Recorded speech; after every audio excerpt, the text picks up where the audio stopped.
लेकिन भाइयों, उत्तर प्रदेश और देश में झूठ की आंधी बह रही है, सत्य उड़ रहा है। ये आम जनता का कर्तव्य है। अगर न्याय पाना है तो इस आंधी को 27 में रोकना होगा। ज्यों ही ये घटना हुई, सवेरे ये मामला राष्ट्रीय अध्यक्ष अखिलेश यादव जी तक पहुंची और समाजवादी पार्टी ने इस घटना को लेकर सदन में प्रदर्शन किया, सदन के गेट पर, और उसी दिन ये मामला उठाया जाना था, लेकिन हाउस नहीं चला। उसके बाद राष्ट्रीय अध्यक्ष माननीय अखिलेश यादव जी ने पूरी तरह से चौहान समाज के इस बेटी के साथ, पूजा के साथ खड़ा है समाजवादी पार्टी। हमारे राष्ट्रीय अध्यक्ष जी ने तुरंत प्रतिनिधिमंडल बनाया है। अभी परसों ही सदन खत्म हुआ, प्रतिनिधिमंडल बनाकर मुझे, रमाशंकर राजभर सांसद सलेमपुर, माननीय सनातन पांडे जी सांसद बलिया, माननीय जिलाध्यक्ष संग्राम सिंह यादव जी जिला अध्यक्ष बलिया, माननीय विधायक शारदानंद अंचल जी, जयप्रकाश संचल जी, और माननीय पूर्व मंत्री राम गोविंद चौधरी जी, और जिनकी तरफ से हमारे उनके भाई ब्लॉक प्रमुख राम बच्चन यादव जी आए हैं, और चौहान समाज के बड़े नेता जो यहाँ से बगल से चुनाव लड़े थे, महेंद्र चौहान जी, और समाजवादी पार्टी के प्रदेश संगठन के नेता भाई महेंद्र चौहान जी के नेतृत्व के सभी साथियों के साथ आज पीड़ित परिवार से मिलने के लिए हम लोगों को भेजा है।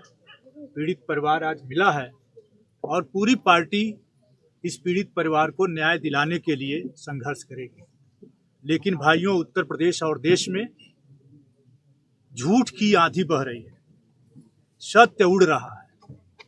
ये आम जनता का कर्तव्य है। अगर न्याय पाना है तो इस आंधी को 27 में रोकना होगा। जिस तरह की घटना बताई जा रही है और जिस तरह से घटना हुई है, जो घमंडी सत्ता है,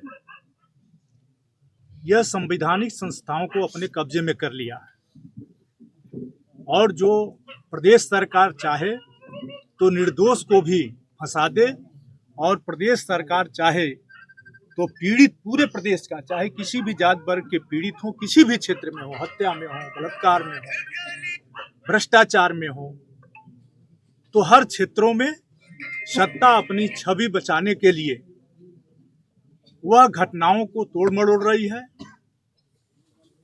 सत्य घटना को छिपा रही है। सरकार की छवि खराब न हो, इसलिए सरकार पूरी तरह से हावी है, और संवैधानिक उत्तर प्रदेश की पुलिस भी सत्ता की गुलाम हो गई है।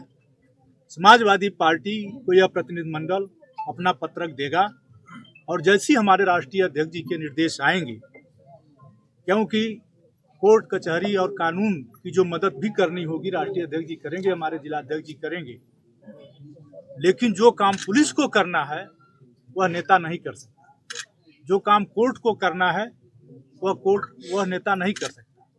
हम आपकी आवाज हैं, जनता की आवाज हैं, और जनता की आवाज को लेकर समाजवादी पार्टी लड़ती है। सवाल इस बात का है सांसद जी, जब तक अखिलेश यादव जी ने ट्वीट नहीं किया था, सोशल साइट्स पे नहीं डाला था, तब तक यही पुलिस बलिया की कह रही थी कि बच्ची के साथ दरिंदगी हुई है, हत्या हुई है, हत्यारे पकड़े गए हैं, जेल जाएंगे। लेकिन जैसे ही समाजवादी पार्टी ने सदन से लेकर और राज्यसभा सांसद बच्चन जी ने वो पोस्टर वहाँ लेकर गई, उसके बाद अचानक जो है ये यू टर्न लेना प्रशासन का क्या कहता है? बलिया पुलिस की छवि को बचाने में उत्तर प्रदेश की सरकार लगी। उत्तर प्रदेश की सरकार के खिलाफ अखबार वाल के भाई लिख दें कुछ, उनकी हत्या हो जाएगी, उन पर फर्जी मुकदमे लग जाएंगे।